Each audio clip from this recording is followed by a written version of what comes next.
Father. Thank you, Jesus. Thank you, Lord. Thank you, Jesus. Yes. Thank you, Jesus.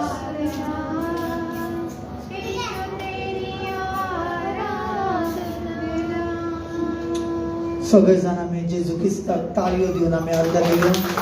तालियों के साथ परमेश्वर का धन्यवाद करो. वेलकम करो अपने जीवन में परमेश्वर का आत्मा को, परमेश्वर की सामर्थ को. धन्यवाद करो तालियों के साथ, तालियों के साथ, तालियों के साथ. स्वागत करो अपने जीवन में पवित्र आत्मा का. Thank you Jesus, thank you Jesus.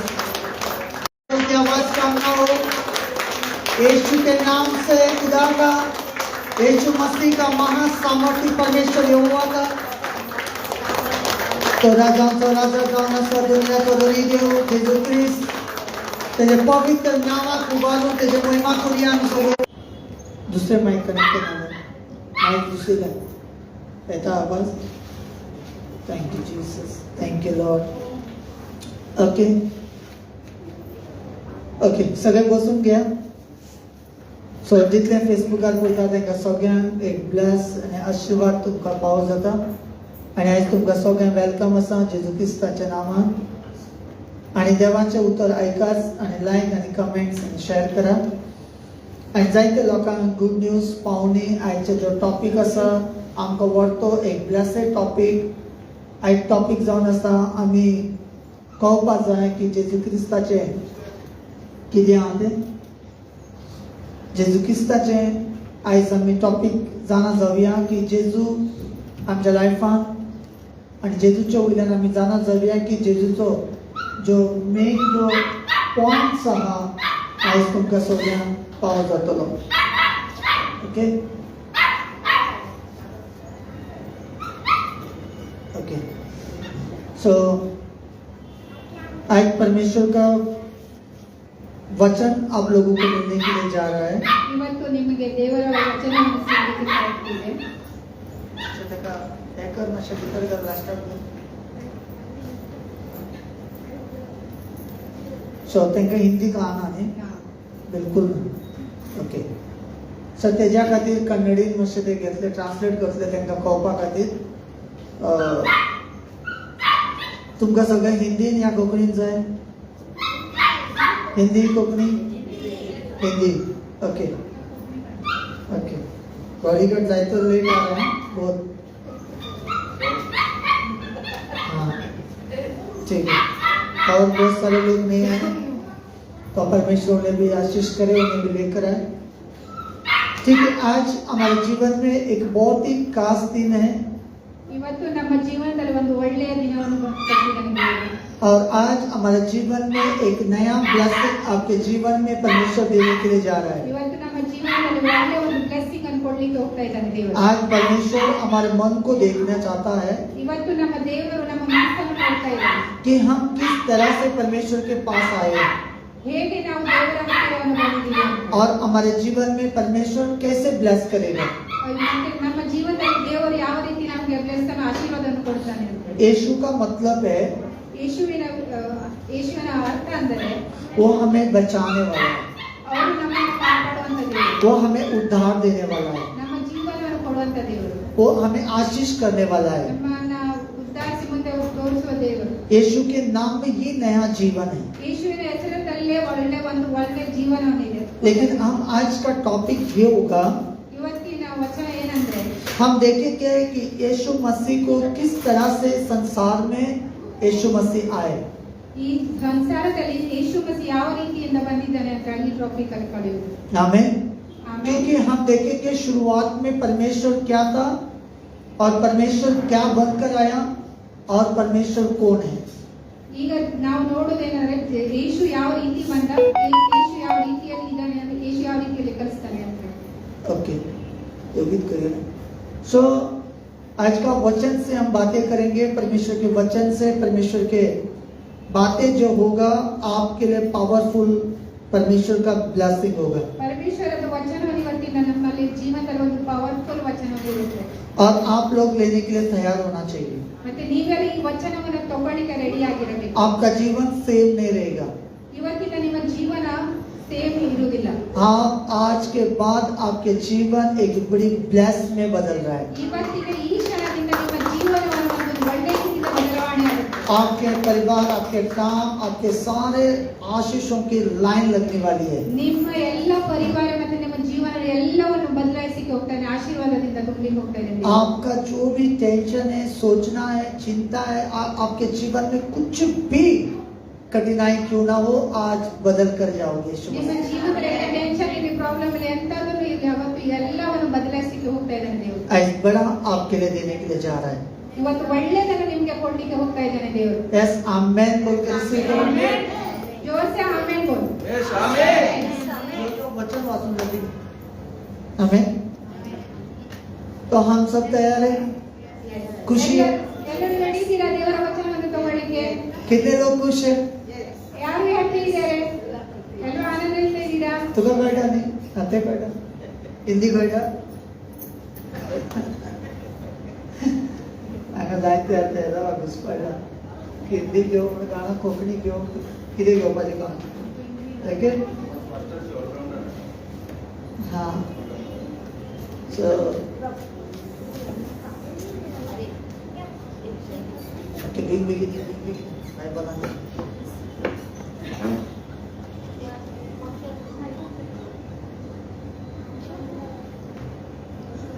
Thank you Jesus क्या है एक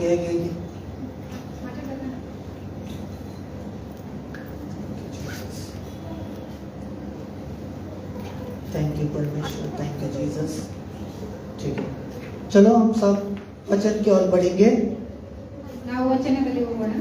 और हम देखेंगे उत्पत्ति की पुस्तक में ಉತ್ಪತ್ತಿ ಪುಸ್ತಕದಲ್ಲಿ कर एक अध्याय कितना वचन आपको एक अध्याय एक वचन ओके एक अध्याय एक वचन में हम पढ़ेंगे ಉತ್ಪತ್ತಿಯಲ್ಲಿ ಒಂದು ಅಧ್ಯಾಯದಲ್ಲಿ ಒಂದು ವಚನ. पढ़ो. आदि में परमेश्वर ने आदि में परमेश्वर ने आकाश और पृथ्वी की सृष्टि की. आकाश और पृथ्वी की सृष्टि की. पृथ्वी भेड़ोल और सुनसान पड़ी थी हाँ और गहरे जल के ऊपर हाँ। अंधियारा था हाँ तथा परमेश्वर का आत्मा जल के ऊपर मंडराता था. अच्छा तो यहाँ पर आज हम नया बात सीखने के लिए जा रहे हैं. ಇವತ್ತು ಇಲ್ಲಿ ನಾವು ಹೊಸ ಮಾತನ್ನು ಕೇಳಿ ಹೋಗ್ತಾ ಇದ್ದೀವಿ. जब शुरुआत में इंसान बनाने से पहले या सृष्टि बनाने से पहले ಮೊದಲು ಪ್ರಪಂಚ ಆಗುತ್ತಿದ್ದ ಮುಂಚೆ ದೇವರು ये सृष्टि बनाने से पहले ಈ ಪ್ರಪಂಚವನ್ನು ಮಾಡೋಕ್ಕಿಂತ ಮುಂಚೆ उससे सबसे पहले ಅದಕ್ಕಿಂತ ಮುಂಚೆ वहाँ पर सिर्फ अंधेरा था. ಎಲ್ಲ ಕತ್ತಲೆಯಾಗಿತ್ತು, वहाँ पर पानी था ನೀರಿತ್ತು, और उस पानी के ऊपर अंधेरा था ಅವರು ಆ ನೀರಿನ ಮೇಲೆ ಕತ್ತಲೆ ಇತ್ತು, और उसके ऊपर पवित्र आत्मा मंडल रहा था. ಅದರ ಮೇಲೆ ಪವಿತ್ರ ಆತ್ಮವನ್ನು ತಿರುಗ್ತಾ ಇತ್ತು. आमेन. ಆಮೆನ್. परमेश्वर जो भगवान होता है परमेश्वर होता है उसका कोई रूप नहीं है. ಪರಮೇಶ್ವರ ಯಾವ ರೂಪವನ್ನು ಇಲ್ಲ, कौन सा भी रूप नहीं है. ಯಾವುದು ರೂಪ ಪರಮೇಶ್ವರ. परमेश्वर एक आत्मा है. ಪರಮೇಶ್ವರ ಒಂದು ಆತ್ಮವಾಗಿದೆ. परमेश्वर किसी को दिखता नहीं है. ಪರಮೇಶ್ವರ ಯಾರಿಗೂ ತೋರಿಸ್ತಾ ಇಲ್ಲ, वो एक स्पिरिट है. ಅದು ಒಂದು ಸ್ಪಿರಿಟ್ ಆಗಿದೆ, वो एक आत्मा है ಅದು ಒಂದು और ಆತ್ಮವಾಗಿದೆ, वो ज्योति से भरा हुआ है ಅದು ಒಂದು ಜ್ಯೋತಿಯಿಂದ ತುಂಬಿದೆ, और उजाला से भरा हुआ है. ಅದು ಬೆಳಕಿಂದ ತುಂಬಿದೆ. हालेलुया. हालेलुया. जेसू ख्रिस्त कोण. आता आम्ही स्टार्टिंग आम्ही देवाच्या उतरांची शिकूंक मेळटा की देवाचो जो आत्मा ते उदकाचे वर भोंवताले स्टार्टिंग ओके जेनेसिस चॅप्टर जेन्ना वाचता की जे देवाचो आत्मा जो आशिल्लो ते कावकान भोंवतालो म्हणजे संसार जावचे ना पयलींच ठीक है. ये संसार ये सृष्टि होने से पहले ही क्या क्या घूमता था पानी के ऊपर परमेश्वर का आत्मा ठीक है. शुरुआत में स्टार्टिंग में मनुष्यों से बनाने से पहले या सृष्टि बनाने से पहले परमेश्वर का आत्मा उस पानी के ऊपर मंडल रहा था ठीक है. परमेश्वर का आत्मा ठीक है.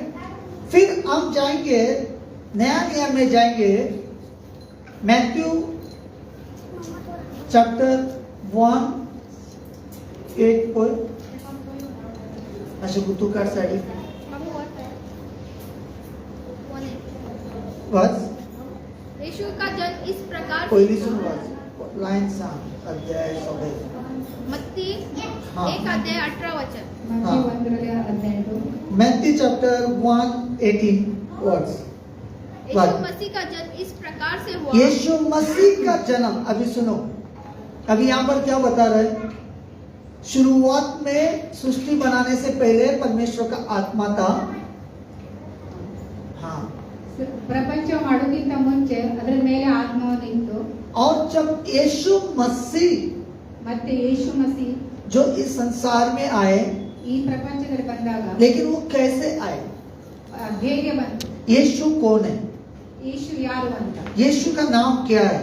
ಯೇಸುವಿನ ಹೆಸರು ಏನು ಅಂತ यीशु किस तरह से पैदा हुआ? ಯೇಸು ಯಾವ ರೀತಿ ಹುಟ್ಟಿದ ಅಂತ तो आज इस वचन में देखेंगे। ಈ ವಚನದಲ್ಲಿ ನಾವು ನೋಡ್ತೀವಿ हाँ, पढ़ो। जब उसकी माता मरियम उसकी माता मरियम, हाँ, मंगनी यूसुफ के साथ हो गई मंगनी क्या? मंगनी हाँ। यूसुफ के साथ हो गई यीशु के साथ हो गई। हाँ, तो उनके इकट्ठा हाँ, होने से उनके इकट्ठा होने से पहले ही वो पवित्र आत्मा की ओर से पवित्र आत्मा की ओर से गर्भवती पाई गई गर्भवती पाई गई। कैसे पाई? गर्भवती कैसे हुई? पवित्र आत्मा की पवित्र आत्मा के जरिए। कन्नड़ में हाँ, यीशु मसीह ಯೇಸು ಮಸಿ कैसे पैदा हुआ? ಹೇಗೆ ಹುಟ್ಟಿದ ಅಂದ್ರೆ पवित्र आत्मा के जरिए, ಪವಿತ್ರ ಆತ್ಮದಿಂದ है ना? वचन में लिखा है ना? वचन में लिखा है क्या नहीं? ವಚನ ಬರ್ದಿದೆ क्या लिखा है? फिर से रिपीट करो, उतना ही वचन। तो अभी इकट्ठा होने से पहले ही हाँ, पवित्र आत्मा की ओर से गर्भवती पाई गई। यहाँ पर क्या बता रहा है वचन? अगर एक माँ के पेट से अगर एक बच्चा जन्म में आना है ಒಂದು ತಾಯಿಯ ಹೊಟ್ಟೆಯಿಂದ ಒಂದು ಮಗುವನ್ನು ಹುಟ್ಟಬೇಕಾದ್ರೆ तो उसको हस्बैंड वाइफ एक होना पड़ेगा।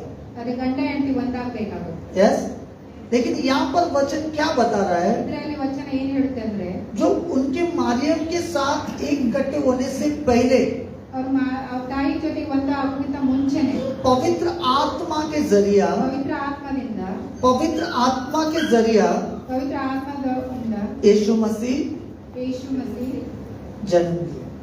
ಜನ್ಮ कैसा हुआ यीशु मसीह? ಜನ್ಮ उसके मारियम के अंदर क्या गया? ಪವಿತ್ರ ಆತ್ಮ मरियम के अंदर क्या गया? उसके पेट के अंदर क्या गया? ಪವಿತ್ರ ಆತ್ಮದ ಒಳಗೆ ಏನಾಯ್ತು मरियम के अंदर ಒಳಗೆ ಏನಾಯ್ತು मरियम के अंदर परमेश्वर का आत्मा गया ಮಾರಿಯಂ ಒಳಗಡೆ ಪವಿತ್ರ ಆತ್ಮನು ಹೋಗಿ और परमेश्वर का आत्मा जब उसके अंदर गया ಪವಿತ್ರ ಆತ್ಮ ಅವಳೊಳಗೆ ಹೋದಾಗ और वो बच्चा जन्म देने के लिए तैयार हो गया। ಅವಳು ಆ ಮಗುವನ್ನು ಹುಟ್ಟಿಸ್ಲಿಕ್ಕೆ ರೆಡಿ ಆದ್ಲು हमें ಆಮೇಲೆ वचन हमें साफ रीति से सिखाता है। वचन हमें साफ रीति से सिखाता है ವಚನ ನಮಗೆ ಒಳ್ಳೆ ರೀತಿಯಿಂದ ಕಲಿಸ್ತಾ ಇದೆ कि यीशु मसीह कैसे इस संसार में आए। ಯೇಸು ಮसीह ಹೇಗೆ ಈ ಸಂಸಾರದಲ್ಲಿ ಬಂದರು जो शुरुआत में जो पवित्र आत्मा वहाँ पर मंडला रहा था, ಮೊದಲೇ ಇದು ಒಳಗೆ ಆ ಪವಿತ್ರ ಆತ್ಮವನ್ನು ಅಲ್ದಾಡಿಸಿತ್ತು सृष्टि करने से पहले ಸೃಷ್ಟಿ ಮಾಡೋಕ್ಕಿಂತ ಮುಂಚೆ पवित्र आत्मा वहाँ पर काम कर रहा था। ಪವಿತ್ರ ಆತ್ಮಲ್ಲಿ ಕೆಲಸ ಮಾಡ್ತಿತ್ತು वही पवित्र आत्मा ಅದೇ पवित्र आत्मನ यीशु मरियम के अंदर आया ಮಾರಿಯಮ್ಮ ಒಳಗೆ ಬಂದು और यीशु मसीह को जन्म दिया। ಅವ್ರು ಯೇಸು ಮसीहನ ಹುಟ್ಟಿಸಿದ್ರು क्यों? ಯಾಕೆ क्योंकि उस समय जब परमेश्वर ने मनुष्यों को बनाया, ಅವಾಗ ಪರಮೇಶ್ವರ ಮನುಷ್ಯನ ಹುಟ್ಟಿಸಿದಾಗ मनुष्यों को आदम को मट्टी से बनाया ಆದಾಮಿಗೆ ಮಣ್ಣಿನ ಒಂದು ರೂಪವನ್ನು ಕೊಟ್ಟರು ಮನುಷ್ಯರಿಗೆ और स्त्री को आदम की हड्डियों में से निकालकर स्त्री को बनाया। ಮತ್ತೆ ಹೆಂಗಸಿಗೆ ಅವರ ಹಡ್ಡಿಯಿಂದ ತೆಗೆದು ಒಂದು ಹೆಂಗಸನ್ನ ತಯಾರು ಮಾಡಿದ್ರು इसलिए वचन में लिखा है तो मट्टी से बनाया और मट्टी में मिलेगा। ಅದರಲ್ಲಿ ವಚನದಲ್ಲಿ ಬರ್ದಿದೆ ಮಣ್ಣಲ್ಲಿ ಹುಟ್ಟಿ ಮಣ್ಣಲ್ಲಿ ಹೋಗ್ಬೇಕು ಅಂತ ಹೇಳಿ हमें ಆಮೇಲೆ कितने लोगों को समझ में आ रहा है? ಮಣ್ಣಿನಲ್ಲಿ ಹುಟ್ಟಿ ಮಣ್ಣಿನಲ್ಲೇ ಮತ್ತೆ ಹೋಗ್ಬೇಕು ಅಂತ ಹೇಳಿ ವಚನದಲ್ಲಿ लेकिन ಬರ್ದಿದೆ. जब आदम को परमेश्वर ने बनाया, ಆವಾಗ ಆದಮನಿಗೆ ಒಂದು ದೇವರು ಸೃಷ್ಟಿ ಮಾಡಿ मट्टी से बनाया ಮಣ್ಣಲ್ಲಿ ಮಾಡಿದ್ರು और परमेश्वर ने जीवन का श्वास उसके अंदर फूका ಪರಮೇಶ್ವರ ಅದರಲ್ಲಿ ಆ ಮಣ್ಣಿನ ಒಂದು ಮೂರ್ತಿಯನ್ನು ಮಾಡಿದಾಗ ಅದರಲ್ಲಿ ತನ್ನ ಜೀವನವನ್ನು ಅಂದ್ರೆ ಶ್ವಾಸವನ್ನು ಅದರಲ್ಲಿ ಹಾಕಿದ್ರು. और उसके बाद उस मट्टी में क्या हो गया? जान आ गया। ಆಗ ಅದನ್ನು ಒಂದು ಮನುಷ್ಯನ ಒಂದು ಆಕಾರ ಮಾಡಿದಾಗ ಅದರಲ್ಲಿ ಶ್ವಾಸ ತುಂಬಿದಾಗ परमेश्वर ने दिया है वो आत्मा परमेश्वर के पास जाएगा, ಯಾವ ಆತ್ಮನ ನಮ್ಮಲ್ಲಿ ಕೊಡಿನ ಅದೇ ಆತ್ಮ ಸತ್ತ ಮೇಲೆ ನಾವು ದೇವರ ಹತ್ರ ಆತ್ಮ ಹೋಗೋದು. लेकिन वहां पर दो कंडीशन रखा गया है। ಅಲ್ಲಿ ಎರಡು ಕಂಡೀಷನ್ ಇಟ್ಟಿದ್ದಾರೆ. एक है कुछ पाप करना ಒಂದು ಪಾಪವನ್ನು और एक पाप नहीं करना। ಒಂದು ಪಾಪವನ್ನು ಮಾಡುವುದು, ಒಂದು ಪಾಪವನ್ನು ಮಾಡದೇ जो ಇರುವುದು. हम पाप कर रहे हैं ಒಂದು ಪಾಪವನ್ನು ಮಾಡ್ತೀವಿ, वो पाप हमें नरक की ओर लेकर जाता ಅದು है, ನಮಗೆ ನರಕದ ಕಡೆಗೆ ಹೋಗುತ್ತೆ ತಗೊಂಡು. और जो हम पवित्रता में चलते हैं ಅದು ಮತ್ತೆ ನಾವು ಒಳ್ಳೆ ರೀತಿಯಲ್ಲಿ ಪವಿತ್ರ ರೀತಿಯಲ್ಲಿ ನಡೆದಾಗ तो वो परमेश्वर के राज्य में स्वर्ग राज्य में लेकर हमें जाता है। ಅದು ನಮಗೆ ಸ್ವರ್ಗದಲ್ಲಿ ತಗೊಂಡು ಹೋಗುತ್ತೆ. Hallelujah, hallelujah. हालेलुया। पाप का मतलब क्या है? ಪಾಪದ ಅರ್ಥ ಏನಂದ್ರೆ, पाप का जीवन क्या है? ಪಾಪದ ಜೀವನ ಏನಂದ್ರೆ, पाप का मतलब है ಪಾಪದ ಅರ್ಥ ಅಂದ್ರೆ हम अभी मान लो शादी नहीं हुआ है, ಇವಾಗ ಮದುವೆ ಆಗ್ಲಿಲ್ಲ, लेकिन हम शादी होने से पहले गर्लफ्रेंड बॉयफ्रेंड बनाते हैं। ಮದುವೆ ಆಗ್ಬಿಟ್ಟು किसी को देख रही है, ಅವ್ರ ಹೆಂಡತಿ ಬೇರೆಯವರಿಗೆ ನೋಡ್ತಾರೆ, ये एक पाप है। ಇದು ಒಂದು ಕೂಡ ಪಾಪ. अगर हम किसी को गाली मार रहे हैं ಯಾರಿಗೆ ನಾವು ಬೈತೀವೋ वो एक पाप है। ಅದು ಒಂದು ಪಾಪನೇ. अगर किसी का बुरा सोचते हैं ಯಾರಿಗೂ ನಾವು ಕೆಟ್ಟದನ್ನು ಬಯಸ್ತೀವಿ, वो भी एक पाप है। ದೇವರ ರಾಜ್ಯದಲ್ಲಿ ನಾವು ಪ್ರವೇಶ ಮಾಡ್ಲಿಕ್ಕೆ ಆಗೋದಿಲ್ಲ. इसीलिए परमेश्वर ने ಯಾಕಂದ್ರೆ ಅದಕ್ಕೆ ಪರಮೇಶ್ವರನ परमेश्वर के यीशु मसीह को धरती पर भेजना पड़ा ಅದಕ್ಕೆ ಯೇಸು ಪೃಥ್ವಿಯಲ್ಲಿ ಕಳಿಸಬೇಕಾಗಿತ್ತು. और उसके लहू के द्वारा हमें शुद्ध हो सके। ಅದ್ರ ರಕ್ತದಿಂದ ನಾವು ಶುದ್ಧ ಆಗ್ಲಿ ಅಂತ ಹೇಳಿ ಅದನ್ನ ಕಳಿಸಿದ್ರು. और हम विश्वास से जब हम कहते हैं कि यीशु के लहू से हम शुद्ध हो गए, ನಾವು ವಿಶ್ವಾಸದಿಂದ ಹೇಳ್ತೀವಿ ಯೇಸುವಿನ ರಕ್ತದಿಂದ ನಾವು ಶುದ್ಧವಾಗಿದ್ದೀವಿ ಅಂತ. और जैसे हम परमेश्वर को वचन को पढ़ते जाते हैं ಹೇಗೆ ನಾವು ಪರಮೇಶ್ವರ ವಚನವನ್ನು ಓದ್ತಾ ಹೋಗ್ತೀವೋ, और जैसे हम परमेश्वर के साथ हमारा एक रिश्ता बन जाता है, ಹೇಗೆ खत्म हो जाता है। हालेलुया। इसका ट्रांसलेट सही है, बराबर है, ठीक है। तो देखो पाप का मतलब है जैसा मैंने बताया ಎಲ್ಲಿ ನಮ್ದು ಹಳೆದನ್ನ ಏನು ನಾವು ಕೆಟ್ಟದನ್ನ ವಿಚಾರಣೆ ಮಾಡ್ತಾ ಅದೆಲ್ಲ ಕೆಟ್ಟದನ್ನ ಹೋಗ್ಬಿಡುತ್ತೆ, सब नया हो जाता है। ಎಲ್ಲ ಹೊಸದಾಗಿ ಆಗುತ್ತೆ. इसीलिए अगर किसी ने हमें गाली मारा तो हम ब्लेस देते हैं ಯಾರಾದ್ರೂ ನಮಗೆ ಬೈದ್ರೆ ನಾವು ಒಂದು ಬ್ಲೆಸ್ಸಿಂಗ್ ಕೊಡ್ತೀವಿ, ಒಳ್ಳೇದಾಗ್ಲಿ ಅಂತ ಹೇಳಿ. और उनके लिए हम प्रार्थना भी करते हैं ಅವ್ರ ಸಲುವಾಗಿ ನಾವು ಪ್ರೇಯರ್ ಕೂಡ ಮಾಡ್ತೀವಿ, और ಪ್ರಾರ್ಥನೆ दूसरों ಮಾಡ್ತೀವಿ. के लिए अच्छा सोचते हैं, और ಬೇರೆಯವ್ರ ಸಲುವಾಗಿ ನಾವು ಒಳ್ಳೇದನ್ನ और हमारा पुराना जीवन खत्म हो चुका है। ಯಾಕಂದ್ರೆ ನಮ್ದು ಕೆಟ್ಟದನ್ನ ನಾವು ಮರೆತು ಬಿಟ್ಟಿದ್ದೀವಿ. आमीन। ಆಮೇಲೆ देखो पहला मैं यीशु मसीह को नहीं जानता तो बहुत दारू पीता था, ಇವು ಫಸ್ಟ್ ಹೇಳೋದು ಏನಂತ ಹೇಳಿದ್ರೆ, ಯೇಸು ಮಸೀದಿ ಯಾವಾಗ ಅವರು ಗುರುತಿಡಿಲಿಲ್ಲ ಅಂದ್ರೆ ಅವ್ರಿಗೆ ಜೀವನದಲ್ಲಿ ಬರಲಿಲ್ಲ, ಅವಾಗ ಅವ್ರು ತುಂಬಾ ಕುಡಿತಿದ್ರಂತೆ. जब यीशु मसीह को पाया ಯಾವಾಗ ಅವ್ರು ಯೇಸು ಮಸೀನ ತಗೊಂಡ್ರು, और यीशु का वचन मिला, ಅವ್ರಿಗೆ ಯೇಸುವಿನ ವಚನ ಯಾವಾಗ ಸಿಕ್ತು, अपने आप जीवन बदल गया। ಆವಾಗ ಅವ್ರು ತಂತಾನೆ ಅವ್ರ ಜೀವನವನ್ನು ಬದಲಾಯಿತು. यहाँ पर कोई धर्म नहीं बदला, ಇಲ್ಲಿ ಧರ್ಮವನ್ನು ಬದಲಾಯಿಸ್ತಾ ಇಲ್ಲ, मेरा लाइफ जीवन बदल गया। ನಮ್ದು ಜೀವನವನ್ನು ಬದಲಾಯಿಸ್ತೀವಿ. हमें ಆಮೇಲೆ यीशु मसीह का आने का उद्देश्य वही है ಯೇಸು ಮಸೀ ಈ ಧರತಿಯಲ್ಲಿ ಬರುವುದು ಒಂದೇ ಉದ್ಧಾರ, क्योंकि हमें वो बचाना चाहता है, ಯಾಕಂದ್ರೆ ಅದು ನಮ್ಮನ್ನ ಕಾಪಾಡ್ತಾ ಇದೆ. हमें उस शैतान के ओर से बचाना चाहता है, ಅದು ದುಷ್ಟ ಆತ್ಮಗಳಿಂದ ನಮ್ಮನ್ನ ಕಾಪಾಡುತ್ತೆ. उस पाप की गंदी चीजों से हमें बचाना चाहता ನಮ್ಮ है। ಎಲ್ಲ ಪಾಪದಿಂದ ನಮ್ಮನ್ನು ಬಚಾವ್ ಮಾಡುತ್ತೆ. क्यों हमारे जीवन में इतना प्रॉब्लम आ रही है? ಯಾಕೆ ನಮ್ಮ ಜೀವನದಲ್ಲಿ ಇಷ್ಟೊಂದು ಪ್ರಾಬ್ಲಮ್ ಬರ್ತಾ ಇದೆ? हम सब कुछ करते आ रहे हैं, ಎಲ್ಲವನ್ನು ನಾವು ಮಾಡ್ತಾ ಬಂದಿದ್ದೀವಿ, बचपन से भगवान का करते आ रहे हैं, ಹುಟ್ಟಿದಾಗಿಂದನೇ ದೇವರನ್ನು ಮಾಡ್ತಾ ಬಂದಿದ್ದೀವಿ, सब कुछ हम कर रहे हैं, ಎಲ್ಲವನ್ನು ನಾವು ಮಾಡ್ತೀವಿ. क्यों हमारे जीवन में एक आशा नहीं है? ಯಾಕೆ ನಮ್ಮ ಜೀವನದಲ್ಲಿ ಒಂದು ಆಸೆನೇ ಇಲ್ಲ? हमारे जीवन में शांति क्यों नहीं है? ನಮ್ಮ ಜೀವನದಲ್ಲಿ ಯಾಕೆ ಶಾಂತಿ ಇಲ್ಲ? क्योंकि हम अंदर से परमेश्वर के ओर से बदले हुए नहीं है, ಯಾಕಂದ್ರೆ ನಾವು ಒಳಗಿಂದ ದೇವರ ಆತ್ಮದಿಂದ ನಾವು ಸುಧಾರಿಸಿಲ್ಲ, अंदर से हमारा कोई चेंजेस नहीं है। ಒಳಗಿಂದ ನಮ್ಮಲ್ಲಿ ಇನ್ನೂ ಚೇಂಜ್ ಆಗಲಿಲ್ಲ. इसीलिए हमारे जीवन में अभी भी शैतान का पावर काम कर रहा है।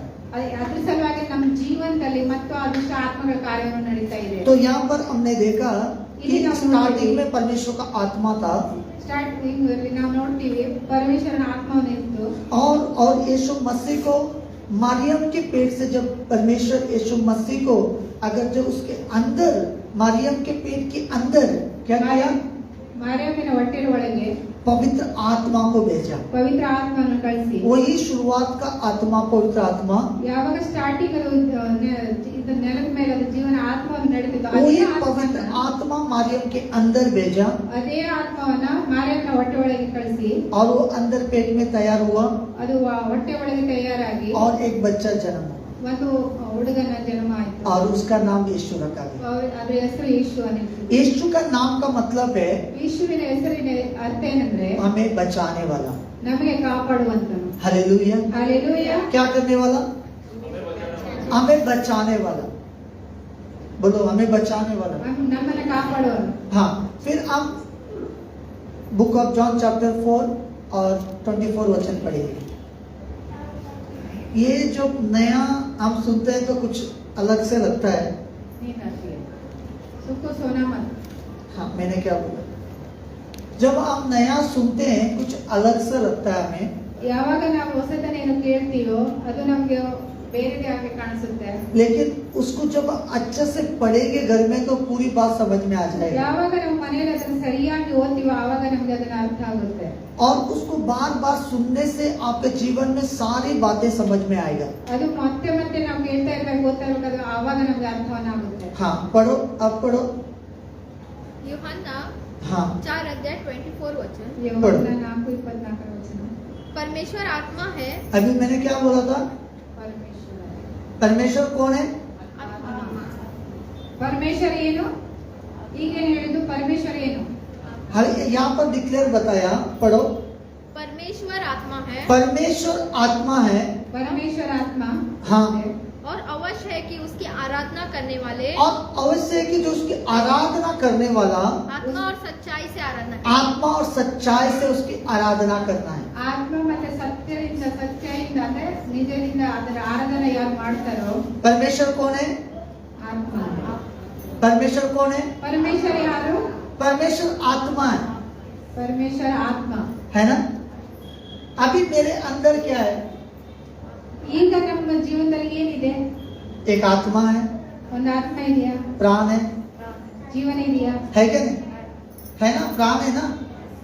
है क्या नहीं? आत्मा है क्या नहीं? ಜೀವ- नाश्ता कितने लोगों ने किया? ನಾಷ್ಟ ಯಾರು ಮಾಡಿದಿರೋ जोर से बोलो हालेलुया। हालेलुया जोर से बोलो हालेलुया। हालेलुया पावर आना चाहिए हालेलुया हालेलुया हमें। ನಾಷ್ಟ ಮಾಡಿ ಬಂದಿದ್ದೀರಾ अब हालेलुया हमारे अंदर क्या है? ನಮ್ಮ ಒಳಗೆ ಏನಿದೆ आत्मा है, ಆತ್ಮ ಇದೆ प्राण है, ಜೀವನ ಇದೆ इसीलिए हम एक दूसरे से बात कर रहे हैं। ಅದ್ರ ಸಲ ನಾವು ಒಬ್ರ ಸಲ ಮಾತಾಡ್ತೀವಿ अगर प्राण निकल गया ಅगर ಜೀವನೇ ಹೋಯ್ತಂದ್ರೆ किसके साथ बात करो? ಯಾರ ಜೊತೆ ಮಾತಾಡ್ತೀವಿ वो तो एक मट्टी हो गया, ಅದೊಂದು ಮಣ್ಣಾಯ್ತು वो एक मरा हुआ मुर्दा हो गया।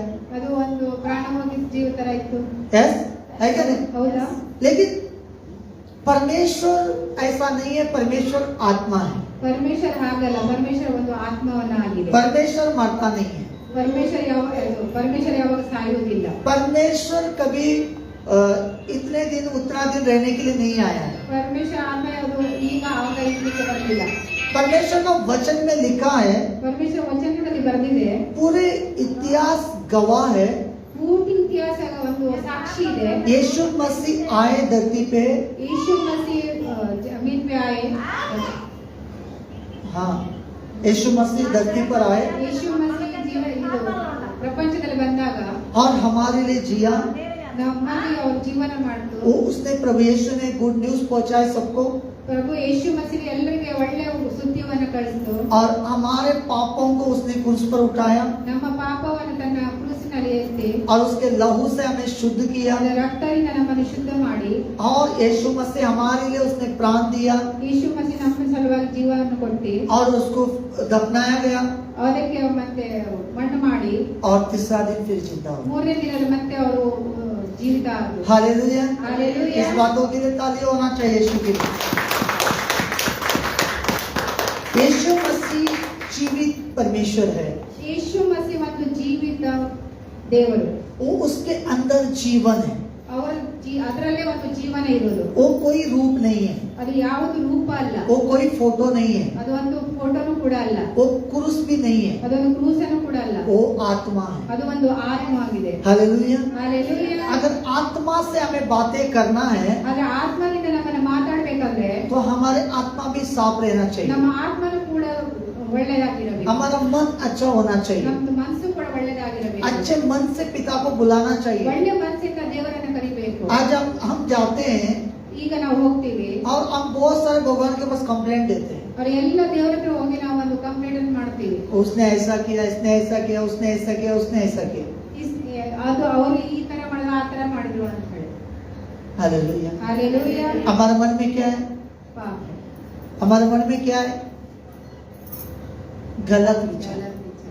क्या है हमारे मन में? ನಮ್ಮ ಮನಸ್ಸಲ್ಲಿ ಎಂತ ಇದೆ? ಕೆಟ್ಟ ವಿಚಾರಗಳಿದೆ. गलत विचार. ಕೆಟ್ಟ ವಿಚಾರ. इसलिए फिर उधर जाना, ಅಲ್ಲಿ ಹೋಗೋದು तुष्ट तुष्ट करके इसके ऊपर डाल देना. कितने लोगों को समझ में आ रहा है? कितने लोगों को समझ में आ रहा है? ಯಾರಿಗೆ ಅರ್ಥ ಆಗ್ತಾ ಇದೆ? फिर वो आदमी जाएगा, उसके ऊपर टूस फूस करके उसके ऊपर डालेगा. ಎಲ್ಲಿ ಪಟ್ಟರದ ಹೋಗಿ ಜಾಗತನ ಮಾಡ್ಕೊಂಡು ಅಲ್ಲಿಂದ ಇಲ್ಲಿಗೆ ಇಲ್ಲಿಂದ ಅಲ್ಲಿಗೆ ಮಾಡುದು. सामने वाला आदमी क्या बात कर रहा है?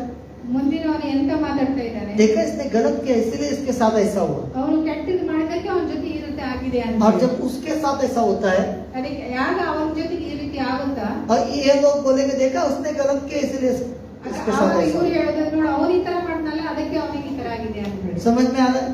ಗೊತ್ತಾಯ್ತಾ? वो भी ऐसा ही बात कर रहा है और यहाँ के लोग भी ऐसे ही बात कर रहे हैं. ಇವನು ಅದೇ ರೀತಿ ಮಾತಾಡ್ತಾ ಇದ್ದಾನೆ, ಅವನು ಅದೇ ರೀತಿ ಮಾತಾಡ್ತಾ ಇದ್ದಾನೆ. सब सेम हो रहा है. ಅದೆಲ್ಲ ಒಳ್ಳೆ ಒಂದು. लेकिन क्षमा करने वाला कोई नहीं, ಆದ್ರೆ ಕ್ಷಮೆ ಮಾಡುವವರು ಯಾರು ಇಲ್ಲ. प्रेम करने वाला कोई नहीं, ಪ್ರೀತಿ ಮಾಡುವವರು ಯಾರು ಇಲ್ಲ. उन्हें एक दूसरे को माफ करने वाला कोई नहीं. ಅವರೊಬ್ಬರಿಗೆ ಕ್ಷಮೆ ಮಾಡುವವರು ಯಾರು ಇಲ್ಲ. लेकिन यीशु में ये बातें सीखने को मिलता है. ಆದ್ರೆ ಯೇಸುವಲ್ಲಿ ಈ ಮಾತನ್ನು ಕಲೀಲಿಕ್ಕೆ ಸಿಗುತ್ತೆ. हमें यीशु सिखाया गया अगर कोई तुम्हें बुरा बोल रहा है उसे क्षमा करो. ನಮ್ಮ ಯೇಸು ಕಲಿಸುತ್ತೆ ಯಾರಾದ್ರೂ ನಮ್ಗೆ ಕೆಟ್ಟದನ್ನು ಮಾಡೋದನ್ನ ಒಳ್ಳೆದನ್ನು ಮಾಡುವ ಅಂತ ಹೇಳಿ. आमीन.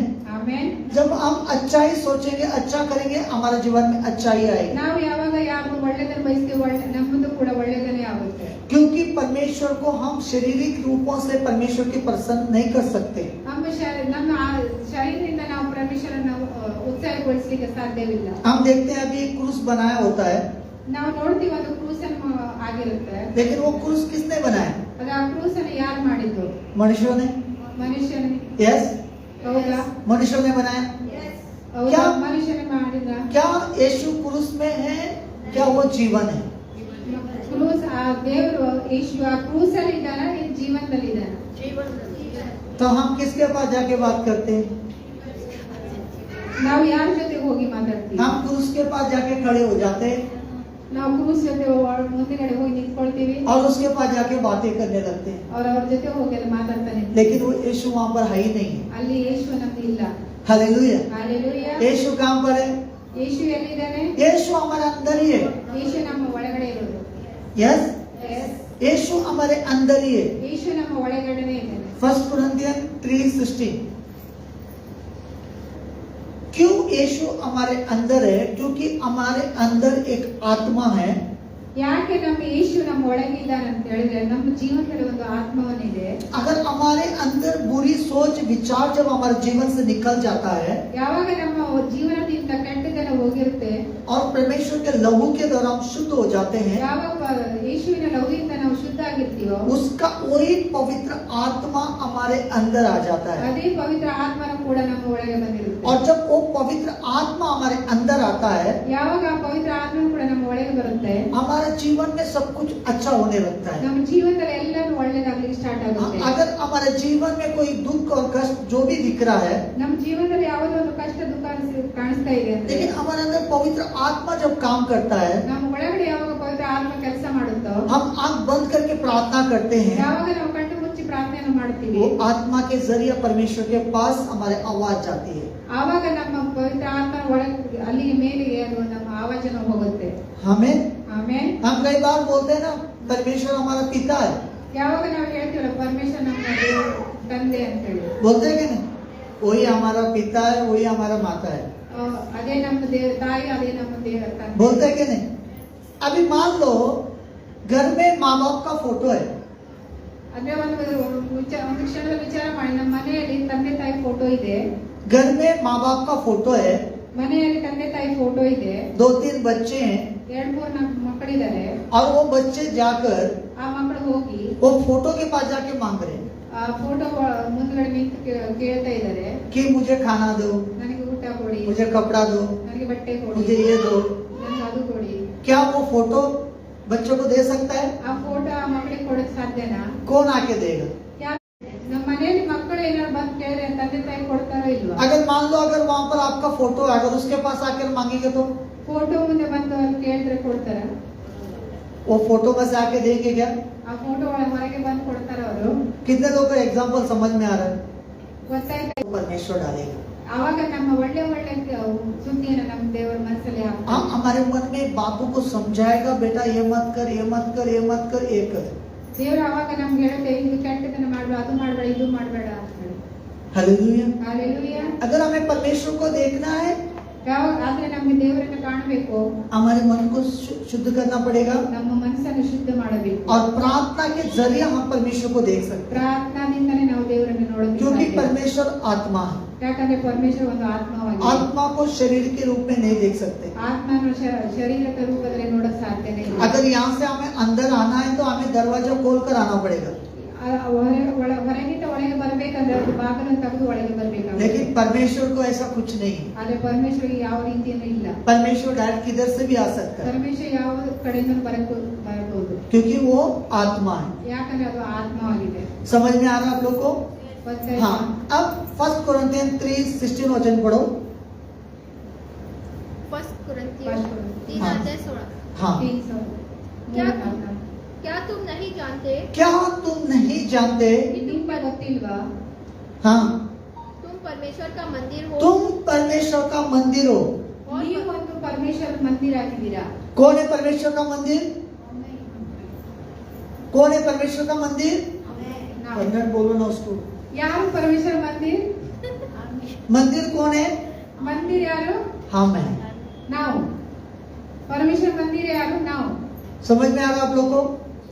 परमेश्वर जीवित है, ಪರಮೇಶ್ವರ ಜೀವಂತವಾಗಿದೆ, हम भी जीवन है। ನಮ್ದು वो ಜೀವಿತವಾಗಿದೆ. जीवित परमेश्वर, ಅದು ಜೀವಿತ वो ಪರಮೇಶ್ವರ. जीवित है के अंदर रहता है। ಜೀವಿತ ಅದು ಒಳಗಡೆ ಇರೋದು. हालेलुया. समझ में आ रहा है? क्या वो हमारा फोटो परमेश्वर को धन्यवाद दे सकता है? ನಮ್ಮ ಫೋಟೋ ಪರಮೇಶ್ವರಕ್ಕೆ ಧನ್ಯವಾದ ಕೊಡಕ್ ಸಾಧ್ಯನಾ? क्या हमारे फोटो के अंदर परमेश्वर आके रह सकता है? ನಮ್ಮ ಫೋಟೋ ಒಳಗಿಂದ ಪರಮೇಶ್ವರ ತಗೊಳಕ್ ಸಾಧ್ಯನಾ?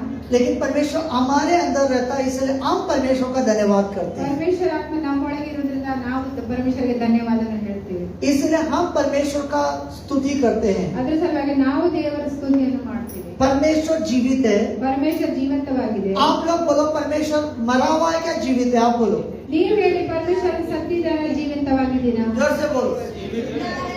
क्या है? क्या है? ಏನಿದೆ? आप लोग कौन है?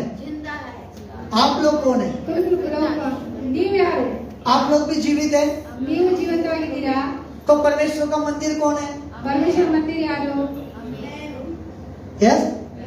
क्योंकि ये धरती में जितना भी दिख रहा है, ಈ ಪೃಥ್ವಿಯಲ್ಲಿ ಎಷ್ಟೋ ಕಾಣಿಸ್ತಾ ಇದೆ, ये सब कुछ नाश हो जाएगा। ಇದೆಲ್ಲವನ್ನ ನಾಶವಾಗುತ್ತೆ. देखा है ना आप लोगों ने? ನೋಡಿದೀರಾ ನೀವು? कई जगह पे भूकंप आ जाता है, ಎಲ್ಲೋ ಜಾಗದಲ್ಲಿ ಭೂಕಂಪ, पानी का बाढ़ आ जाता है, ನೀರಿನ ಹೊಳೆ ಹೊರಡ್ತಾ ಇದೆ, सब कुछ मार के खत्म हो जाता है। ಎಲ್ಲವನ್ನು ನಾಶವಾಗ್ತಿದೆ. यस। ಹೌದಾ? क्या परमेश्वर किस मंदिर में आके रहेगा? ಆವಾಗ ಪರಮೇಶ್ವರ ಎಲ್ಲಿ ಬಂದಿರ್ತಾನೆ?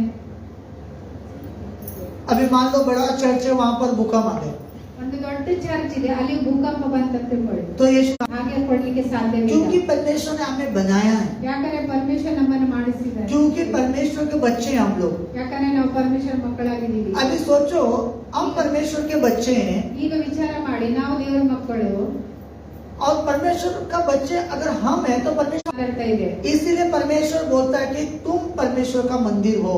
इसलिए देवर ಹೇಳ್ತಾ ಇದೆ, ನಾವು ಪರಮೇಶ್ವರ ಮಂದಿರ ಆಗಿದ್ದೀವಿ. हाँ, फिर और नीचे क्या बोल रहा है? का आत्मा तुम में वास करता है। परमेश्वर का आत्मा ಪರಮೇಶ್ವರ वैसा ही हम बनेंगे। ಅದೇ ರೀತಿ ನಾವು ಆಗ್ತೀವಿ. इसी दौरान हमें लोग पहचानते हैं कि हम परमेश्वर के बच्चे हैं। ಇದರಿಂದಲೇ ನಮ್ಮನ್ನ ಅರ್ಥ ಮಾಡ್ಬೋದು ನಾವು ಪರಮೇಶ್ವರನ ಮಕ್ಕಳು ಅಂತ ಹೇಳಿ.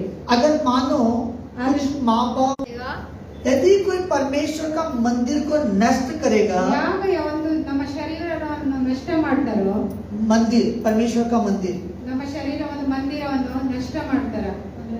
क्योंकि ये परमेश्वर का मंदिर है, ಯಾಕಂದ್ರೆ ಇದು ಶರೀರ ಮಂದಿರ ಆಗಿದೆ. हम जैसा चाहिए वैसे हम इस्तेमाल कर रहे हैं. ಹೇಗೆ ನಾವು ಬೇಕೋ ಹಾಗೆ ಅದನ್ನ ನಾವು ಯೂಸ್ ಮಾಡ್ತೇವೆ. अगर दारू पीना है तो दारू पी रहे हैं, ದಾರು ಕುಡಿದ್ರೆ ದಾರು ಕುಡಿತೀವಿ, स्टार खाना है तो स्टार खा रहे हैं, ಸ್ಟಾರ್ ತಿಂತೀವಿ ಅಂದ್ರೆ ಸ್ಟಾರ್ ತಿಂತೀವಿ, गलत काम करना है तो गलत काम में भागते हैं, ಕೆಟ್ಟದನ್ನ ಮಾಡ್ಬೇಕಾದ್ರೆ ಕೆಟ್ಟದನ್ನ ಮಾಡಕ್ ಹೋಗ್ತೀವಿ. है क्या नहीं? लेकिन ये शरीर किसका है? ಈ ಶರೀರ ಯಾರ್ದು? ये आत्मा किसका है? ಈ ಆತ್ಮ ಯಾರ್ದು? ये परमेश्वर का है. ಇದು ಪರಮೇಶ್ವರದ್ದು. लेकिन हम जैसा चाहिए वैसा इस्तेमाल नहीं कर सकते. ಹೇಗೆ ಬೇಕೋ ಹಾಗೆ ನಾವು ಇದನ್ನ ಯೂಸ್ ಮಾಡಕ್ ಸಾಧ್ಯ ಇಲ್ಲ. लेकिन हमें अगर हमारी इच्छा के अनुसार हम जो भी करेंगे ನಾವು ಹೇಗೆ ರೀತಿ ಬೇಕೋ ಹಾಗೆ ಮಾಡಕ್ ಹೋದ್ರೆ तो ये शरीर के साथ भी वो नुकसान करेगा. ಈ ಶರೀರ ಒಳಗರೂ ಕೂಡ ಅದೇ ರೀತಿ ತೊಂದರೆ ಆಗುತ್ತೆ. हमें ಆಮೇಲೆ अभी मान लो कि हम एक बाड़े के रूम में रहते हैं ತಿಳ್ಕೊಳ್ಳಿ, ಒಂದು ಬಾಡಿಗೆ ರೂಮ್ ಅಲ್ಲಿ ನಾವು ಇರ್ತೀವಿ. और बाड़े के रूम में जब हम रेंट पे रहते हैं ಬಾಡಿಗೆ ರೂಮ್ ಅಲ್ಲಿ ನಾವು ಬಾಡಿಗೆಗೆ ಇರ್ತೀವಿ. क्या हम हमको जैसा चाहिए वैसा हम ऐसा कर सकते हैं? ಹೇಗೆ ನಮಗೆ ಇರ್ಬೇಕು ಹಾಗೆ ನಾವು ಮಾಡಕ್ ಸಾಧ್ಯನಾ? ऐसा हो सकता है? ಹಾಗಿರಕ್ ಸಾಧ್ಯನಾ? समझ में आ रहा है आप लोग को? अगर हम एक रेंट के घर पे रहते हैं ಒಂದು ನಾವು ರೆಂಟ್ ಅಲ್ಲಿ ಬಾಡಿಗೆ ಮನೆಯಲ್ಲಿ ಇರ್ತೀವಿ. क्या हमारे मर्जी के अनुसार हम कुछ भी कर सकते हैं? ನಮ್ಮ ಇಷ್ಟ ಪ್ರಕಾರ ನಾವೇನಾದ್ರು ಮಾಡಕ್ ಸಾಧ್ಯನಾ? क्या वो मालिक आके नहीं पूछेगा ಆ ಮಾಲೀಕ ನಮ್ಗೆ ಕೇಳಲ್ವಾ कि मैं आपको रेंट पे दिया हूँ ನಾವು ನಿಮ್ಗೆ ಬಾಡಿಗೆ ಕೊಟ್ಟಿದ್ದೀವಿ, लेकिन तुमने ऐसा क्यों किया? ಯಾಕೆ ನೀವು ಈ ರೀತಿ ಮಾಡಿದ್ದೀರಾ? बोलेगा कि नहीं बोलेगा? ಮಾತಾಡ್ತಾರ ಇಲ್ಲ? यस. ಹೌದಾ ಇಲ್ಲ?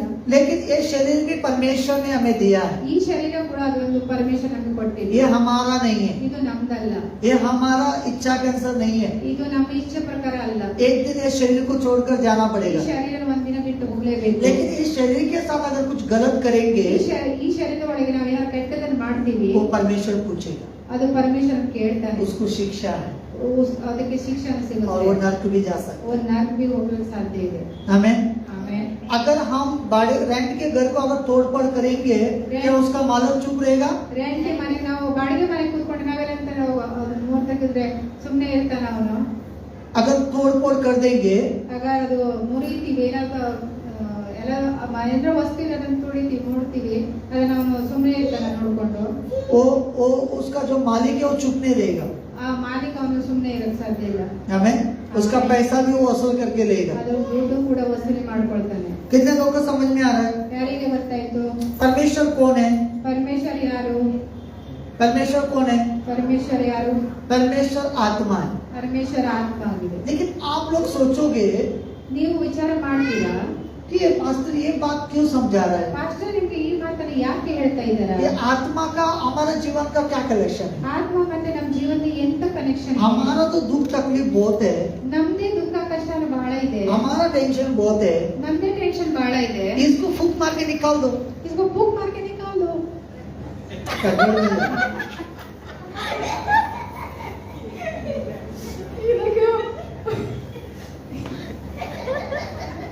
हाँ हाँ ठीक बताओ. ಇದಕ್ಕೆ ಫೂಕ್ ಮಾಡಿ ಎಸೆಬಿಡಿ ಅಂತ. अच्छे से बोलो, उन लोगों को समझ में आना चाहिए. ठीक है? हाँ ठीक. हम लोग सोचते हैं कि हमारे पास दुख तकलीफ बहुत है, ನಮ್ಮಲ್ಲಿ ನಾವು ವಿಚಾರ ಮಾಡಿ ನಮ್ಮಲ್ಲಿ ಕಷ್ಟ ಟೆನ್ಷನ್ ಎಲ್ಲ ಬಹಳ ಇದೆ. लेकिन ये सारा आत्मा की बातें हमें क्यों बता रहा है? ಯಾಕೆ ನಮ್ಮೆಲ್ಲ ಆತ್ಮದ ಬಗ್ಗೆ ಯಾಕೆ ಹೇಳ್ತಾ ಇದ್ದಾರೆ? वो टस पुस करके भी भेज सकता है, ಅದು ಟುಸ್ ಪುಸ್ ಅಂತ ಕಳಿಸಬಹುದಲ್ಲ? है ना? कहीं पर भी हम जाते हैं तो क्या करते हैं? ಎಲ್ಲಿ ಹೋದ್ರೆ ಏನ್ ಮಾಡ್ತಾರೆ? और ऐसे घुमाया नींबू बांधा दे दी, ಹೀಗೆ ಕಟ್ಕೊಂಡು ನೀವು ಒಂದು ಕಟ್ಟಿ ಅಂತ ಹೇಳ್ಕೊಟ್ಬಿಡ್ತಾರೆ. रस्सी बनाया बांध के दे दिया, ಅದಕ್ಕೊಂದು ದಾರನ ಕಟ್ಟಿ ಅದನ್ನ ಕಟ್ಟಿ ಅಂತ ಹೇಳ್ಬಿಡ್ತಾರೆ. और नींबू कट करके 4 रास्ते में फेंक दो. ಲಿಂಬು ಕಟ್ ಮಾಡಿ 4 ರಸ್ತೆಗೆ ಎಸ್ಬಿಡಿ ಅಂತ ಹೇಳಿ ಮಾಡ್ತಾರ ಅವರು. नींबू रस्सी ये जो होता है ಲಿಂಬು ಮತ್ತೆ ದಾರ ಏನಿದೆ बहुत कुछ ऐसे देते हैं, ಬಹಳ ಸಲ ಕೊಡ್ತಾರೆ. उसका और हमारा जीवन का तकलीफ का क्या संबंध है? ನಮ್ದು ಜೀವನ ಕಷ್ಟ ಮತ್ತು ಆ ಲಿಂಬು ಮತ್ತೆ ದಾರದ ಎಂತ ಸಂಬಂಧ? वो हर चीज परमेश्वर ने अच्छा खाने पीने के लिए बनाया. ಪರಮೇಶ್ವರ ಅದು ಎಲ್ಲ ವಸ್ತುವನ್ನ ತಿನ್ಲಿಕ್ಕೆ ಕಳಿಸಿದ್ದು. अभी नींबू का काम क्या है? कट करके मस्त शरबत करके पीना, ಲಿಂಬು ಕೆಲಸ ಏನಿದೆ? ಒಳ್ಳೆ ರೀತಿ ಶರ್ಬತ್ ಮಾಡಿ ಕುಡಿಯೋದು ಅಂತ, है ना? ಹೌದಾ? 5-10 रुपए का नींबू लेके सिर के ऊपर घुमा के 4 रास्ते में फेंकने से क्या फायदा? 10 ರೂಪಾಯಿ ಲಿಂಬು 10 ರೂಪಾಯಿ ಲಿಂಬು ತಗೊಂಡು ಕಡೆ ಸುಟ್ಕೊಂಡು ಅದು 4 ರಸ್ತೆಗೆ ಎಸೆದ್ರೆ ಎಂತ ಪ್ರಯೋಜನ? अगर उसको कट करके फेंकेंगे तो कम से कम शरबत बन के अंदर जाएगा. ಒಳ್ಳೆ ರೀತಿ ಕಟ್ ಮಾಡಿ ಶರ್ಬತ್ ಮಾಡ್ಕೊಂಡ್ರೆ ನಮ್ಮ ಶರೀರ ಅದು ತಾಗುತ್ತೆ ಅಂತ. यस? ಹೌದಾ? हम अपने पैसे अपने जीवन में नुकसान कर रहे हैं। ನಮ್ದೇ ದುಡ್ಡನ್ನ ನಮ್ಮ ಜೀವನದಲ್ಲಿ ನಾವು ಕೆಟ್ಟದನ್ನ ಮಾಡ್ತಾ ಇದ್ದೀವಿ. अभी मान लो कि एक रस्सी बना के हाथ में बांध दिया, ಮತ್ ತಿಳ್ಕೊಳ್ಳಿ, ಒಂದ್ ದಾರವನ್ನ ಕಟ್ಟಿ ನಮ್ಮ ಕೈಗೆ ಕಟ್ಕೊಂಡು इतना बड़ा शरीर है, वो रस्सी क्या करेगा हमारा? ಇಷ್ಟು ದೊಡ್ಡ ಶರೀರ ಇದೆ, ಅದೊಂದು ದಾರ ನಮ್ಗೆ ಏನ್ ಮಾಡಕ್ ಸಾಧ್ಯ ಇದೆ? क्या वो रस्सी हमें बचा सकता है? ಯಾವ ದಾರವನ್ನ ನಮ್ಗೆ ಜೀವನ ಬಚಾವ್ ಮಾಡಿ ಸಾಧ್ಯನಾ? क्या नींबू हमें बचा सकता है? ಆ ಲಿಂಬು ನಮಗೆ ಬಚಾವ್ ಮಾಡುತ್ತಾ? कोई चीज हमें बचा सकता है? ಯಾವ ವಸ್ತುವನ್ನ ನಮ್ಮನ್ನ ಬಚಾವ್ ಮಾಡಕ್ क्या उसके अंदर जीवन है? ಯಾಕೆ ಅದ್ರಲ್ಲಿ ಒಂದು ಜೀವನ ಇದೆಯಾ? उसके अंदर जीवन नहीं है, ಅದರಲ್ಲಿ ಜೀವನ ಇಲ್ಲ. वो सिर्फ हमें खाने पीने के लिए इस्तेमाल करता है। ಅದು ನಮ್ಗೆ ಬರೀ ತಿಂಡಿಗೆ ಕುಡಿಲಿಕ್ಕೆ ಕೊಟ್ಟು ವಸ್ತು. लेकिन परमेश्वर का सामर्थ्य हमें जीवन देता है। ನಮ್ಮ ಪರಮೇಶ್ವರ ಮತ್ತು ನಮ್ಮ ಜೀವನ ಕೊಡುತ್ತೆ. लेकिन आप लोगों को इसके बाद में क्यों बता रहा हूँ यीशु मसीह के बारे में? ನಮ್ಮ ಯೇಸು ಮಸೀಹ ಇದರಲ್ಲಿ ಏನು ಕಲಿಸ್ತಾ ಇದೀವಿ ಅಂದ್ರೆ, ये अगर आपको समझ में आ गया, ಇದು ನಿಮ್ಗೆ ಗೊತ್ತಾಯ್ತು ಅಂದ್ರೆ आपके जीवन में प्रॉब्लम ही नहीं। ನಿಮ್ ಜೀವನದಲ್ಲಿ ಪ್ರಾಬ್ಲಮ್ ಇರಕ್ ಸಾಧ್ಯ वो ಇಲ್ಲ. शैतान जो प्रॉब्लम डाल रहा है वही छोड़कर भाग जाए। ಅದೇ ಶೈತಾನ ಏನಿದೆಯಲ್ಲ ಅದು ನಿಮ್ಮ ಒಳಗೆ ಅದು ಇದ್ದಿದ್ದನ್ನ अभी मान लो यहाँ पर हमने एक मंदिर बनाया ತಿಳ್ಕೊಳ್ಳಿ, ಅದೊಂದು ಒಂದು ದೇವಸ್ಥಾನವನ್ನು ಕಟ್ಟಿದೀವಿ. और हम बोलते हैं कि भगवान यहाँ पर है, ನಾವು ತಿಳ್ಕೊಳ್ತೀವಲ್ಲ ದೇವರು ಅಲ್ಲಿದ್ದಾನೆ ಅಂತ ಹೇಳಿ. लेकिन प्रॉब्लम हमारे साथ हो रहा है। ಅದ್ರ ಪ್ರಾಬ್ಲಮ್ ನಮ್ಮ ಒಳಗಡೆ ಆಗ್ತಾ ಇದೆ. हमें ಆಮೇಲೆ कितने लोगों को समझ में आ रहा है? ಯಾಕೆ ಎಷ್ಟು ಜನ ಗೊತ್ತಾ ಇದೆ? प्रॉब्लम किसको हो रहा है? ಪ್ರಾಬ್ಲಮ್ ಯಾರಿಗೆ ಆಗ್ತಾ ಇದೆ? वहाँ पर कुछ हो रहा है? ಅಲ್ಲಿ ಏನು ಮಂದಿರ ಕಡೆ ಅದೇನಾದ್ರು ಪ್ರಾಬ್ಲಮ್ ಆಗ್ತಾ ಇದೆಯಾ?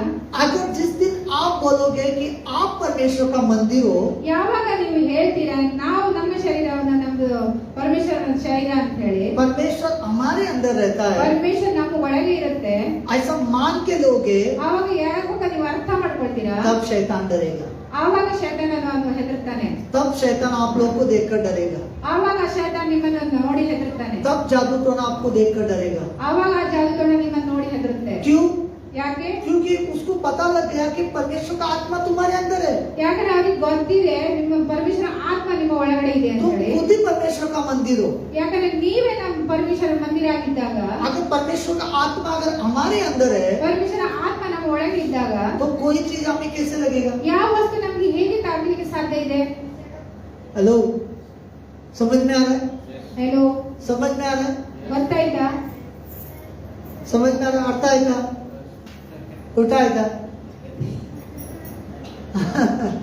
हालेलुया। हालेलुया। सब जवान जवान बच्चे दिख रहे हैं यहाँ पर, Yes.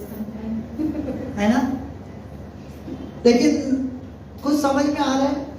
ಗೊತ್ತಾಯ್ತಾ ನಿಮ್ಗೆ? ಏನಾದ್ರು ತಿಳಿ ಬಂತ? कुछ ಅರ್ಥ ಆಯ್ತಾ? अंडरस्टैंडिंग हो रहा है? ಏನಾದ್ರು ಅರ್ಥ ಆಯ್ತಾ ಅಣ್ಣ? मैं क्या बोल रहा था, सोचो कि ये मंदिर है, प्रॉब्लम मेरे साथ हो रहा है, ತಿಳ್ಕೊಳ್ಳಿ, ಇದು ಒಂದು ನಾನೊಂದು ಮಂದಿರ, ದೇವಸ್ಥಾನ, मैं प्रॉब्लम मेरा हो रहा है, ಪ್ರಾಬ್ಲಮ್ ಅವ್ರಿಗೆ ಆಗ್ತಾ ಇದೆ. मंदिर है बोलो तो वहां पर शैतान नहीं जाएगा, ठीक है, ಆ ದೇವಸ್ಥಾನ ಅಂತ ಹೇಳಿದ್ರೆ ಅಲ್ಲಿ ಶೈತಾನ್ ಶಕ್ತಿ ಎಲ್ಲ ಹೋಗೋದಿಲ್ಲ, लेकिन मेरे पास तो आ सकता है, ಆದ್ರೆ ಅವ್ರ ಜೊತೆ ಹೋಗಲಿಕ್ಕೆ ಸಾಧ್ಯ ಇದೆ, मनुष्यों के पास आ सकता है। ಮನುಷ್ಯರ ಜೊತೆ ಬರೋಕ್ ಸಾಧ್ಯ ಇದೆ. समझ में आ रहा है?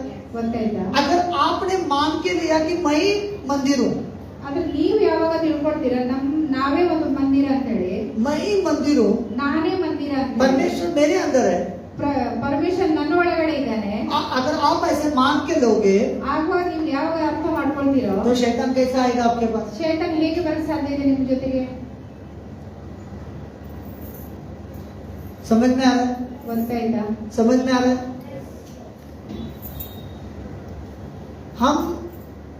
हम बहुत कुछ है बताने के लिए, लेकिन मैं शॉर्टली बता रहा हूँ, ಬಹಳಷ್ಟು ಇದೆ, ಆದ್ರೆ ನಾನು ಶಾರ್ಟ್ಲಿ ಆಗಿ ಮಾತಾಡ್ತಾ ಇದ್ದೀನಿ. क्योंकि हमें इसका समझ होना चाहिए कि शैतान हमसे लड़ रहा है, ಯಾಕಂದ್ರೆ ಇದ್ರ ಅರ್ಥ ನಮ್ಗೆ ಗೊತ್ತಾಗಿರ್ಬೇಕು. ಶೈತಾನ್ ನಮ್ಮನ್ನ ಆಟಾಡಿಸ್ತಾ ಇದ್ದಾನೆ, हमें खत्म कर रहा है, ನಮ್ಗೆ ನಾಶ ಮಾಡ್ತಾ ಇದ್ದಾನೆ, हमें बुरा रास्ते में लेकर जा रहा है, ನಮ್ಗೆ ಅವು ಕೆಟ್ಟ ರಾಸ್ತೆಯಲ್ಲಿ हमें गलत मार्गों में लेकर जा रहा ನಮ್ಗೆ है, ಕೆಟ್ಟ ಮಾರ್ಗದಲ್ಲಿ ತಗೊಂಡು हमें गलत काम करने के लिए मजबूर कर रहा ನಮ್ಗೆ है। ಕೆಟ್ಟ ಕೆಲಸನ ಮಾಡ್ಲಿಕ್ಕೆ ಮಂಜೂರು ಮಾಡ್ತಾ ಇದ್ದಾನೆ. हमें ಆಮೇಲೆ अगर देखो कहीं पर भी, अगर एक उदाहरण देता हूँ, ಒಂದು ಎಕ್ಸಾಂಪಲ್ ಕೊಡ್ತಾ ಇದ್ದಾರೆ. बहुत गुस्सा आ गया, आपने 2-3 लगा दिया, ಬಹಳ ಸಿಟ್ಟು ಬಂದು 2-3 ಹೊಡೆದ್ಬಿಟ್ರಿ. लेकिन 5 मिनट के अंदर देखो, 5 ನಿಮಿಷದಲ್ಲಿ ನೋಡಿ आप सोचो कि मैंने क्यों मारा उसको, ಆಮೇಲೆ ವಿಚಾರ ಮಾಡ್ತೀನಿ ನಾನು ಯಾಕೆ ಹೊಡೆದೆ ಅಂತ ಹೇಳಿ. आता है ऐसा विचार आता है, ऐसा विचार आता है, ಬರುತ್ತೆ ವಿಚಾರ ಈ ರೀತಿ. होता है क्या नहीं, पछतावा होता है कि नहीं? ಪಶ್ಚಾತ್ತಾಪ ಮಾಡ್ತೀರಾ ಹೊರಟ ಮೇಲೆ 5 ನಿಮಿಷ ಆದ್ಮೇಲೆ ನಾನು ಯಾಕೆ ಈ ರೀತಿ ಮಾಡಿದೆ ಅಂತ. लेकिन वो 5 मिनट में किसने काम करके चला गया? 5 ನಿಮಿಷದಲ್ಲಿ ಅದು ಯಾರು ಕೆಲಸ ಮಾಡೋದು? गुस्सा गुस्सा में किसी का मर्डर कर दिया. ಸಿಟ್ಟಲ್ಲಿ ಯಾರಾದ್ರೂ ನೀವು ಖೂನನ್ ಮಾಡ್ಬಿಟ್ರಿ. आप लोग ने बता रहा हूँ बात, ಅದೇ एग्जांपल बता. हाँ नहीं तो आप लोग अंदर गलत बोलते हमें. अभी मान लो गुस्से गुस्से में किसी ने मर्डर कर दिया, ಇಟ್ಕೊಳ್ಳಿ ಯಾರಾದ್ರೂ ಸಿಟ್ಟಲ್ಲಿ ಯಾರನ್ನ ಮರ್ಡರ್ ಮಾಡ್ಬಿಟ್ರು, लेकिन बाद में उसको पछतावा होता है, ಆಮೇಲೆ ಅವನಿಗೆ ಪಶ್ಚಾತ್ತಾಪ ಆಗುತ್ತೆ. अरे मैंने मर्डर क्यों किया, ಯಾಕೆ ನಾನು ಕೊಲೆ ಮಾಡಿದೆ, अरे मेरे साथ ऐसा क्यों हुआ. ಯಾಕೆ ನನ್ನ ಜೊತೆ ಈ ರೀತಿ ಆಯ್ತು. लेकिन वो शैतान वो काम करके निकल गया. ಆ ದುಷ್ಟಾತ್ಮ ಅವಾಗ ಕೆಲಸ ಮಾಡಿ ಹೋಗ್ಬಿಡ್ತು. बाद में पछतावा करके क्या फायदा. ಆಮೇಲೆ ಪಶ್ಚಾತ್ತಾಪ ಪಟ್ಟಿ ಅಂತ ಪ್ರಯೋಜನ. हमें ಆಮೇಲೆ तो इसीलिए हमारे जीवन में परमेश्वर का वचन सुनने के बाद हमारे अंदर जो बुरी आत्मा का जो स्वभाव है वो खत्म हो जाता है. ಯಾವಾಗ ನಾವು ಪರಮೇಶ್ವರ ವಚನವನ್ನು ಕೇಳ್ತೀವೋ ಆವಾಗ ಆ ಟೈಮ್ ಅಲ್ಲಿ ನಮ್ಮ ಕೆಟ್ಟ ವಿಚಾರಗಳನ್ನು ಹೋಗಿರುತ್ತೆ.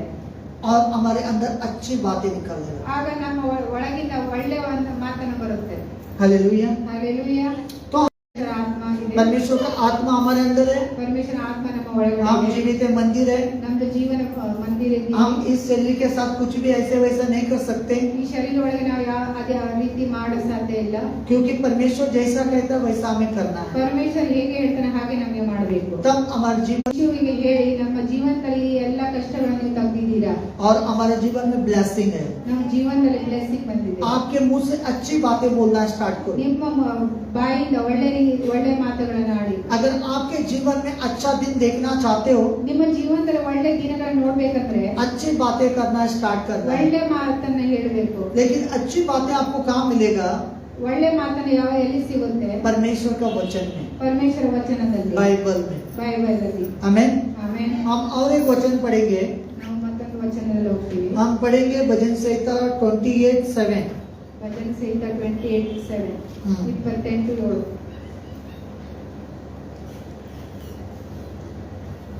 जोर से हालेलुया बोलो. हालेलुया. हालेलुया सोए हुए हालेलुया. बिल्कुल सोए. जगे हुए हालेलुया.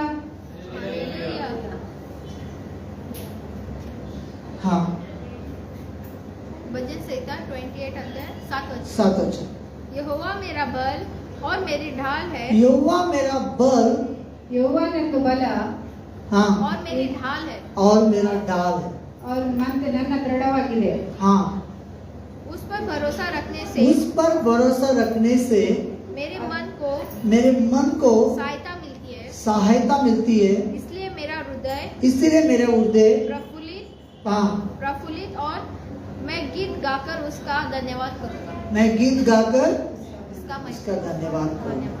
मतलब यहाँ पर क्या समझा रहा है परमेश्वर का वचन? ಇಲ್ಲಿ ಏನು ಅರ್ಥ ಅಂತ ತಿಳಿಸ್ತಾ ಇದೆ? अगर हमारा भरोसा परमेश्वर के ऊपर है ಎಲ್ಲಿ ನಮ್ದು ಭರವಸೆ ಪರಮೇಶ್ವರ ಮೇಲೆ ಇರುತ್ತೆ, और हमारा विश्वास प्रभु यीशु के ऊपर है, ವಿಶ್ವಾಸ ಎಲ್ಲ ಪ್ರಭು ಯೇಸು ಮೇಲೆ ಇರುತ್ತೆ, अगर हमारे जीवन में कुछ भी तकलीफ आएगा ನಮ್ಮ ಜೀವನದಲ್ಲಿ ಎಂತದು ಕಷ್ಟ ಬಂದ್ರೆ हम पूरे आनंद से रहेंगे, ನಾವೆಲ್ಲ ಒಳ್ಳೆ ಖುಷಿಯಿಂದ ಇರ್ತೀವಿ. और आनंद के मारे हम परमेश्वर का धन्यवाद करेंगे. ಖುಷಿಯಿಂದ ನಾವು ಪರಮೇಶ್ವರ ಧನ್ಯವಾದವನ್ನು ಹೇಳ್ತೀವಿ. लेकिन कभी परमेश्वर के पास जाएंगे तो गुस्से में नहीं जाएंगे, ಯಾವಾಗ ನಾವು ಪರಮೇಶ್ವರ ಜೊತೆಯಲ್ಲಿ ಹೋಗ್ತೀವೋ ಅವಾಗ ಅಲ್ಲಿ ಸಿಟ್ಟಿಂದ ಹೋಗೋದಿಲ್ಲ, अच्छे मन से जाएंगे, ಒಳ್ಳೆ ಮನಸ್ಸಿಂದ उसकी ಹೋಗ್ತೀವಿ, महिमा करेंगे. ಅದ್ರ ಮಹಿಮೆ ಮಾಡ್ತಾ ಹೋಗ್ತೀವಿ. हालेलुया. हालेलुया. तो परमेश्वर का धन्यवाद हो. परमेश्वर का धन्यवाद. ये सृष्टि में जितना भी बनाया परमेश्वर ने हमारे लिए बनाया. ಈ ಸೃಷ್ಟಿ ಒಳಗೆ ಎಂತ ಮಾಡಿದ ಅದು ದೇವರು ಮಾಡಿದ್ದು. सोच कर देखो, विचार माಡ ನೋಡಿ. ये अभी आईफोन है, ये आईफोन है, ठीक है. ठीक है. अभी ये आईफोन जो बनाता है, ಈ ಐಫೋನ್ ಯಾರು ಮಾಡ್ತಾರೋ, जिसका फैक्ट्री है, ಯಾರ್ದು ಫ್ಯಾಕ್ಟರಿ ಇದೆಯೋ, मान लो कि उसका फैक्ट्री का ओनर का बर्थडे है, ತಿಳ್ಕೊಳ್ಳಿ ಆ ಫ್ಯಾಕ್ಟರಿ ಓನರ್ ಬರ್ಡೇ ಇದೆ. और मैंने उस आईफोन को मैंने पैक करके उसके पास लेकर जाके दिया, ಐಫೋನ್ ಅದು ಪ್ಯಾಕ್ ಮಾಡಿ ಅವನ ಕಡೆ ಕೊಟ್ರೆ वो मालिक क्या बोलेगा? ಆ ಮಾಲೀಕ ಏನ್ ಹೇಳ್ತಾನೆ? साल के राउंड मालिक क्या करेगा? ಆ ಮಾಲೀಕ ಎಂತ ಹೇಳ್ತಾನೆ? वो बोलेगा इसका फैक्ट्री का मालिक तो मैं हूँ, इस फैक्टरी मालिक नानिದ್ದೀನಿ, ये आईफोन को बनाने वाला मैं हूँ, ಈ ಐಫೋನ್ ಮಾಡೋದನೇ ನಾನು, और मैंने बनाया और वही मुझे ला कर दे रहे हो.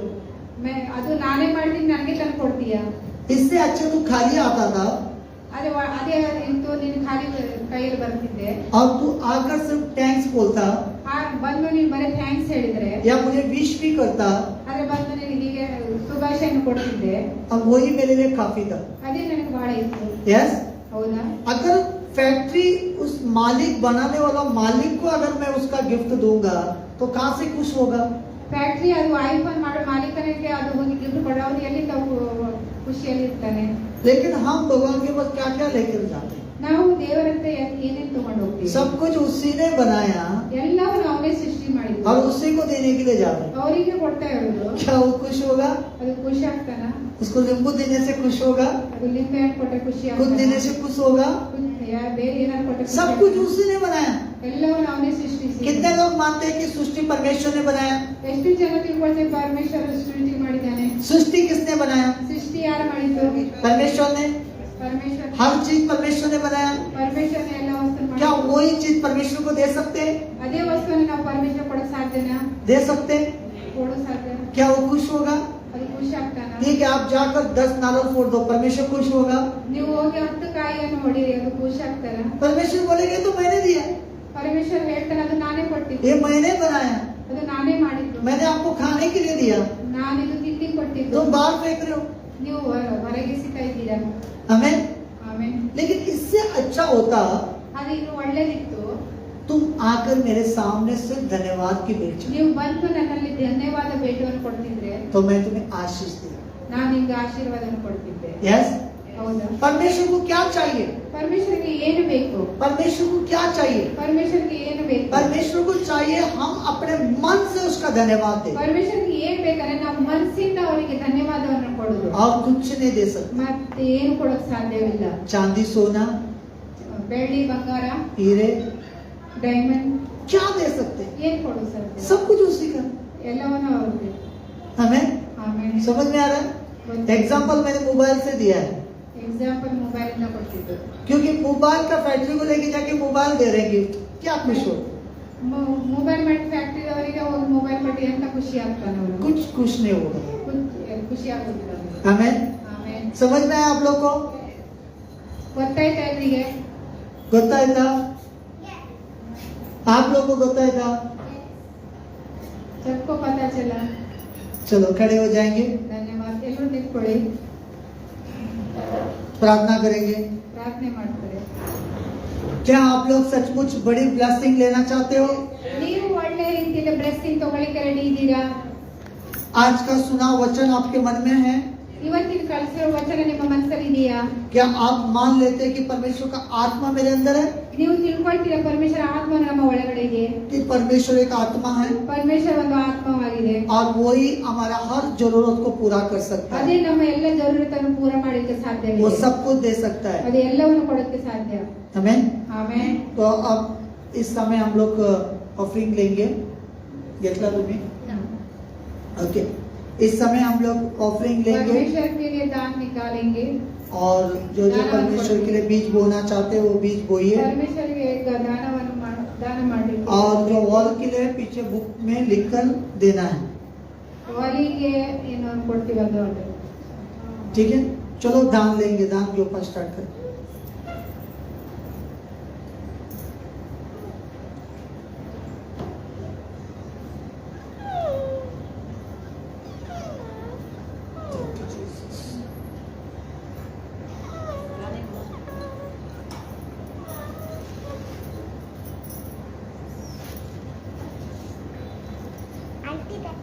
हाँ हाँ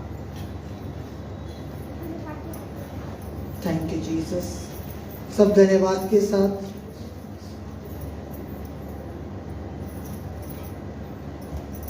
इस समय दान का समय, फटाफट आगे निकलो दान के लिए परमेश्वर की ओर। यीशु मसीह के नाम से आप सभी को फेसबुक में जितना देख रहे हो उन सभी को ब्लेस और आशीष करता हूँ। यीशु के नाम से ब्लेस के साथ बड़ी गवाही के साथ आ चुके हैं, यीशु के नाम से आमीन।